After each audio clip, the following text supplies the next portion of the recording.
What's going on, creators? Yeah, just want to get on here and bring everybody back to now. Appreciate y'all being here and vibing with me for a bit.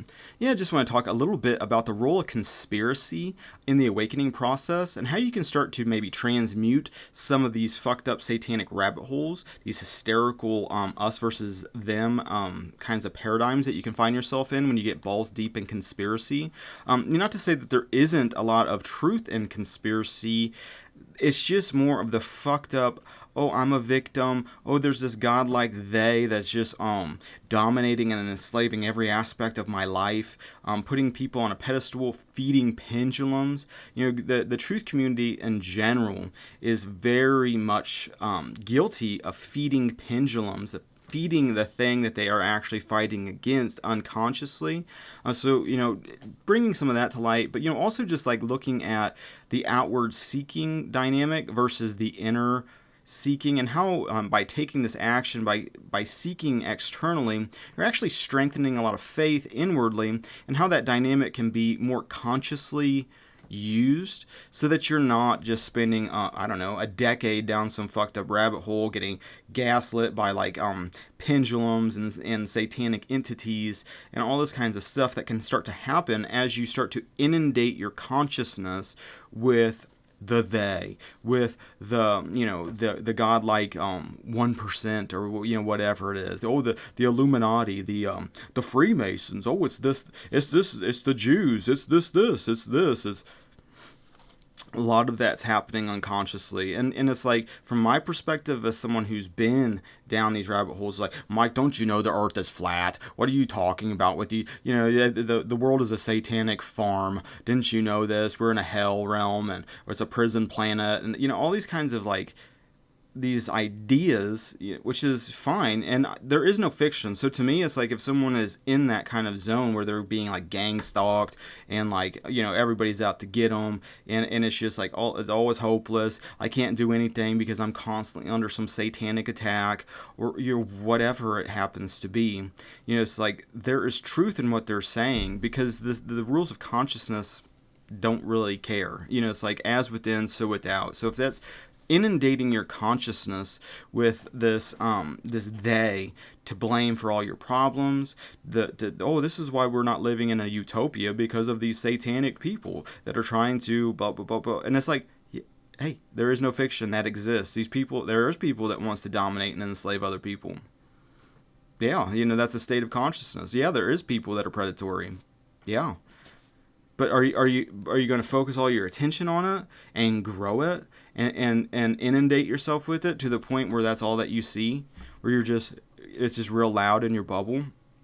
It's like, yeah, there is no fiction. So it's like, do you want to focus your attention on the absolute worst, and then as you're inundating your consciousness with Satan, it kind of boils down to like this. And I actually caught this in my own self at one point, when it was like, oh, everything kind of turned into like a satanic Truman Show, where it's like, couldn't watch a movie without like seeing some satanic symbolism. Couldn't do like music things without like these music videos where it's just like obvious signaling, and it just felt like everywhere. It's like, everybody's like doing the one eye thing, and everybody's doing this, and and it was just everywhere.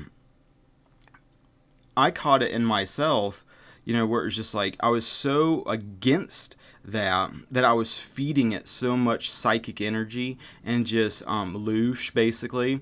It's just like, oh, fuck this thing, fuck these Satanists, fuck this, fuck this Illuminati, fuck the New World Order, just getting so mad at it. Metaphysically, being mad at it is also a kind of a flavor of being fearful of it. And if you start to apply a lot of these principles, where it's like fear, you're giving energy to an egregore, which an egregore is just a thought form entity that sucks energy and has a sole focus of growing and self-destructing. Ultimately, it's a self-destructive cycle. It's like it's something you can get caught up in. COVID is an excellent example of this groupthink hysteria that starts to happen, that people can start to vacate their own sovereignty and be programmed by this outer narrative, this outer shell thing, this outer illusion. And that's so much of how the conspiracy starts to play into the metaphysics. It's like, do you have a external locus of focus, or an inward locus of focus. And it's like, where are you putting your attention and energy? On the outer event, trying to change the mirror of reality? Or are you changing the projector, which is your consciousness? And it's like, even religious circles, it's like, Mike, don't you know the God of this world? And don't you know that we're to battle against powers and principalities and wickedness in high places? And it's like, I get what you're saying, but hear what I'm saying, where it's like, a lot of where I'm coming from is not battling the shadow, but battling your inner ideas and assumptions about principalities, powers, spiritual wickedness in high places. Those are the fundamental assumptions that need to be challenged in your own self. It's like, when it comes to like the awakening process, it's so much about self-realization, starting to realize your true dynamic between you as the created and your creator, and how that's all connected in consciousness. And by starting to understand that dynamic, you start to see how all this outer seeking, it's like you start seeing the satanic the secret societies, the Bohemian Grove shit, the Illuminati shit, this element of like, okay, well, you can point your finger at that, and there's like, okay, there's something really fucked up with that, and it's like, okay, that's one thing, but then you got to check that mental narrative then too, because so much of the conspiracy end of things is in a search for truth. And COVID again is an excellent example of that, where so much of society pre-COVID was just content on some level of the way things are, the status quo, looking towards the news, the government, these institutions, powers and principality. It's like, I'm not saying that there isn't something to that, but the problem is, in the faith, it's like, and that's with everything in creation. It's like, it's all about your faith. And so it's like, so many people's faith was into these idols, these institutions, these systems. And through, the COVID experience, when people are like taking these like organizations that got built up by the media, built up into a fantasy on some level, I forget what movie it was. It had Matt Damon in it. I think it's Contagion. It was like a pandemic, and it was like, I watched that during COVID, like a couple years into it. And I hadn't seen it before, but it was like kind of ironic to me in watching that, because it was like, oh, so this is what people think creation's actually like. Even though, as somebody who is like actively involved in like a business, for example, where you realize that there aren't, they're all this like Machiavellian group that's just like pulling the strings on everything. It's like, people have no true understanding or appreciation for how chaotic things can be, and how fucking dysfunctional people can be, and how incompetent.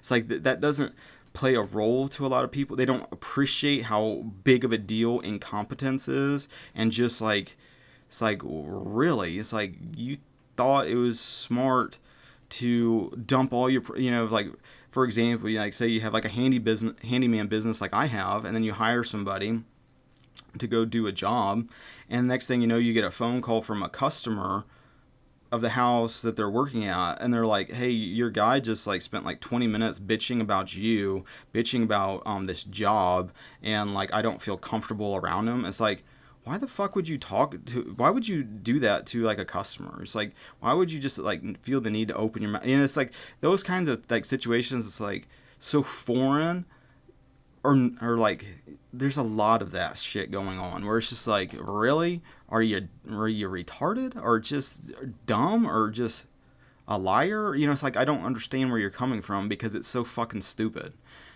That kind of thing. There's a whole lot of that going on.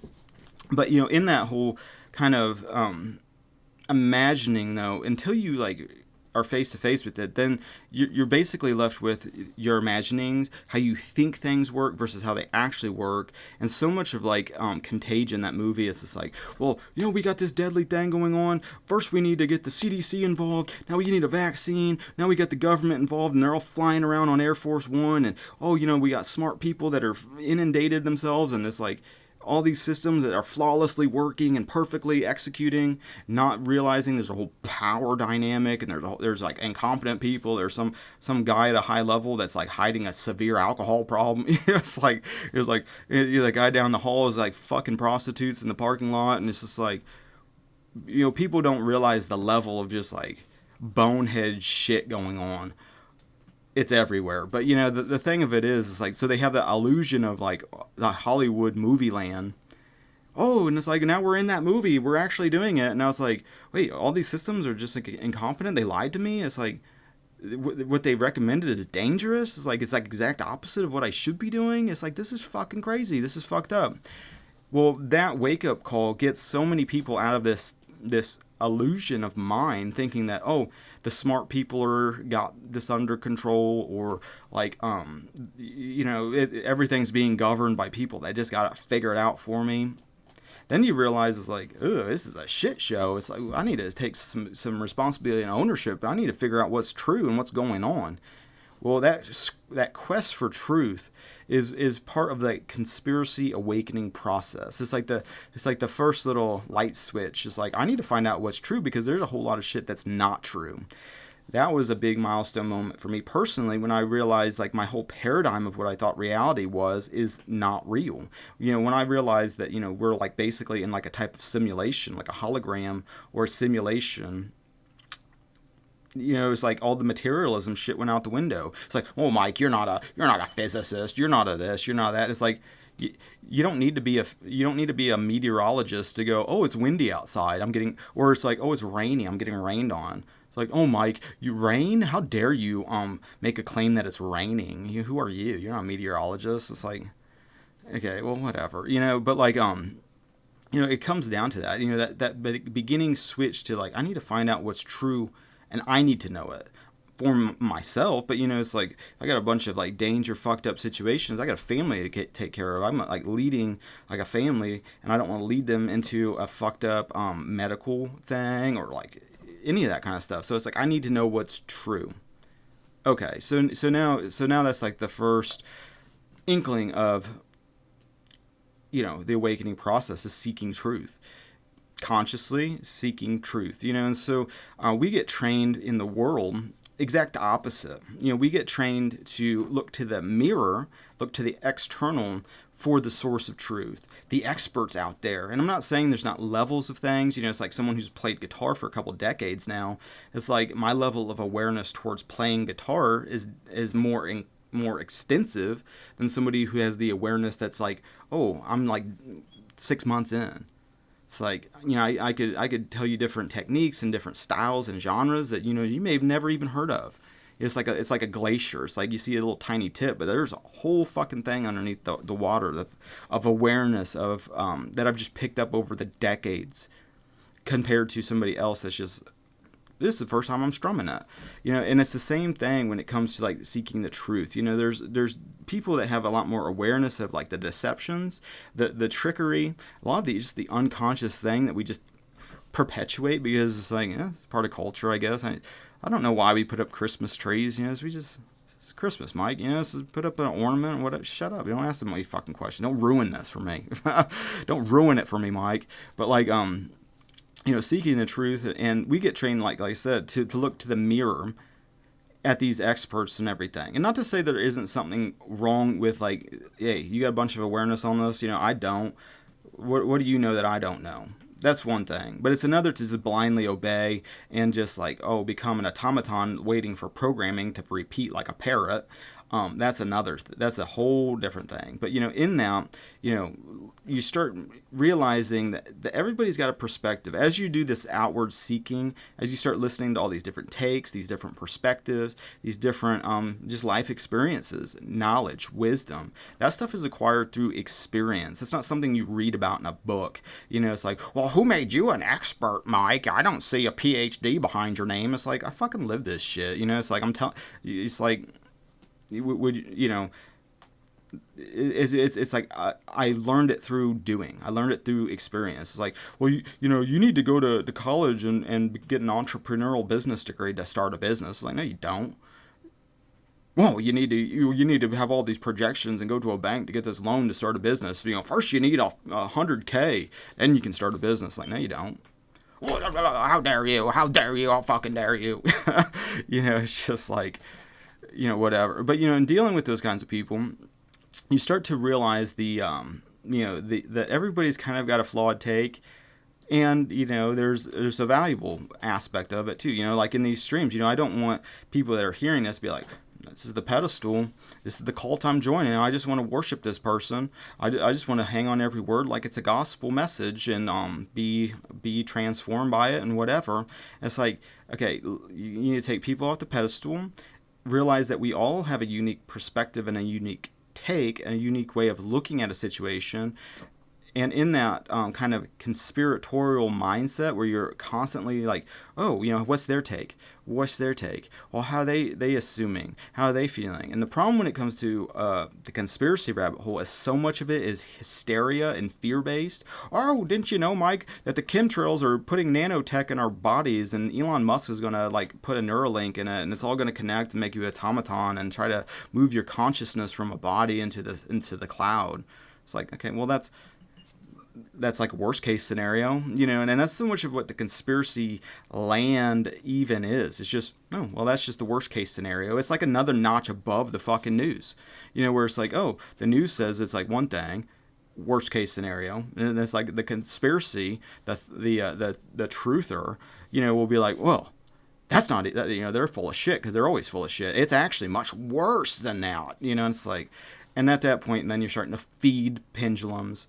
With fear, you're giving away your energy. With love, you're growing energy. And so it's like one of the easiest ways to look at creation is there's a force that comes together and there's a force that comes apart. It's all ultimately one force in a different phase, like a light switch, off and on. When it's on, together. When it's off, fear. And when it comes to the fear, all those are illusions of mind, really. It's like they're the stories and narratives you're telling yourself, which when I say yourself, it's like you are not alone in the sense that awareness, our creator, the field of awareness, has set up a system in which is non-personal, non-selective, we call the subconscious, that's just sitting there listening to our thoughts, waiting to act on them immediately on our perception. But then also there's a ripple that goes out into creation and comes back at you like a gigantic delayed mirror. And the thing of it is like when you're in conspiracy and you're in fear and hysteria and you are ultimately afraid of evil, afraid of Satan and all the fucking satanic puppets and the demonic and all this stuff, when you put that on a pedestal and you're afraid of it, you're battling against it, you're attacking it, you have grievances about it, which so much of the truth community does unconsciously, you're feeding it.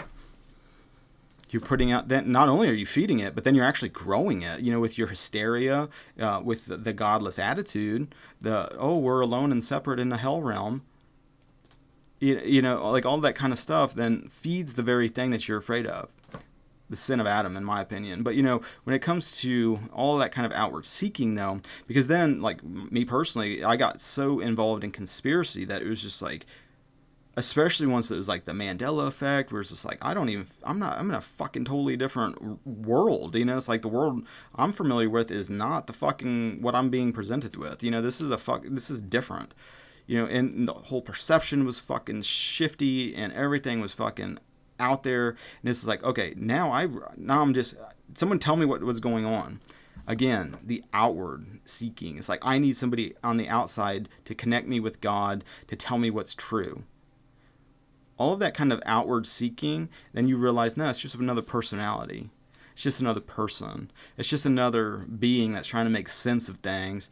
And it was actually through like the Mandela effect community where it's just like, okay, you have all these people that are like experiencing these weird shifts, these weird kinds of like phenomena, remembering things vividly, totally different than what is being presented, seeing things change and then change back, having all these weird synchronistic events, all these weird numbers that start coming out of nowhere that are just now just a normal part of life, 1111, 1234, all of it, 1010, all of these kinds of like symbolic, metaphorical things. And it's like when it happens to you, when you maybe, for example, you start saying 1111 all the time or 1212 or whatever happens to be hitting your awareness, where it's like, why do I keep seeing all these like these numbers? What the fuck is this supposed to mean? It's like the church I go to. Main reason I started going to it is 1515 is the address. It's just like I get that with my customers. Where I started just following the synchronicities at one point. It's just like, okay, well, they keep just being brought to me or whatever. Fuck it, I'm just going to go for it, see what happens, And so I started, like, with my handyman business and growing it, I'd get people, their addresses would be these synchronistic numbers. They would call me, and next thing you know, it would be like a 4-minute, 44-second phone call. They're text messaging me at, like, all these, and it was just, like, it was just so coordinated that it was like, what the? And then you hear, like, 10 different people try to tell you, well, this is what these numbers mean. They're angel numbers, Mike, and they just mean that you're on the right track. Maybe. Oh, Mike, didn't you know? And this would be coming from like the hysterical truther. Well, didn't you know that Satan's trying to communicate with you to steal your soul and torment you forever? It's like, oh, well, thank you. Thanks for that take. And then, another person would be like, it means nothing. It's completely random. Yeah, you might see 1111 like all the time, but this is happenstance. Random chaos. Another person, be like, oh, didn't you know that means that your manifestation's about to come true? It's like the seagulls. You're about to hit land. And then as soon as you start getting all these different takes on one outer event, and you start to shift from like, I need to listen to all these experts that have more experience or that get something that I don't understand. And then you start realizing it's like, nobody understands this shit. Nobody knows what the fuck's going on. Everybody's just like in the dark trying to figure this thing out. At that point, then you start to realize that the true teacher, which is within you. And so it's like a lot of those conspiracies and a lot of these illusions and a lot of these like worst case scenarios, if you can imagine it, it exists. So if you can imagine like a child soldier fucking stepping on an infant, raping a mother, it's like, yeah, there's some fucking poor bastard that did that, watched it and whatever, and you just fed that on some level with the imagining. And like it's going to come back to you so that you can kind of like co-experience that fucked up tragedy. Or, it works the exact opposite way too, where you start to like, okay, well, I can continue to drift down these fucked up hysterical things, staring at the toilet that just is a bottomless pit. There's no bottom to it. You want to keep going. Oh, you want to see like satanic pedophilia fucking shit. Oh, you want to keep spinning down that drain. Oh, then we go down into all this human trafficking and all these fucked up narratives, and you can, and it just keeps going. Oh, then it gets into bestiality. Oh, and it goes, and meanwhile, your life force energy is actually being harvested, drained from you, which then is actually going to feed the shit that you don't want to be seeing, this undesirable reality. Well, that's all part of like the awakening process, where it's like you start to become more aware of how you're feeding your energy to these different egregores and the demonic and all this stuff that you don't want. And you start to realize the teacher is actually within you. Because you start hearing how like 10 different people will tell you 10 different things. It's like none of these fucking people know what's going on. It's like, so it starts with a desire for truth, and then it ends more so with a realization that the teacher is not outside of you the way the world taught you, but is actually within you. And once you realize the teacher is within, well, then a lot of these kinds of hopeless things start to drift away as you stop looking towards some outer expert to connect you ultimately with your creator, which knows and is all things, that has the answer for all things. It's omnipresent in the here and now type thing, has all the power. There's only one power and one force, but it's in realizing that where that projector actually is. It's not out in space somewhere. It's not on some external expert, even though experts are valuable, not to diminish people's awareness and what they dedicated their life doing and their faith and everything else, but to realize that, hey, you know what? I don't need that pastor. I don't need that religious leader or whatever to connect me to a divine realization. The divine realization teacher is within you already, and that's one of the core teachings of Jesus, with the kingdom of God being within, and to seek that, to seek that understanding, to seek the kingdom of God. And what I think is just that understanding of the conscious and the subconscious mind. how the conscious mind is selective, the subconscious is non-selective and is based on your faith. And as you plant these different beliefs into the field of awareness through a bridge of incidents, through a series of events, which all that time is a series of events that unfold in the present moment. So to get from point A to point B, you have to go through a series of events, and that series of events is actually strengthening your own consciousness. So example would be like getting fit, getting in shape, losing weight. That is all an excellent example of the delayed mirror principle. Where it's like the efforting and the work you do today, is unfolding tomorrow. But, I think I'm going to go. So, thanks everybody for liking, sharing, subscribing. Hopefully that was helpful. Hopefully that was, a benefit. Appreciate you guys liking, sharing, subscribing, all social networking things. I appreciate your spiritual support and your physical support. Thank you for that. Until the next now, God bless.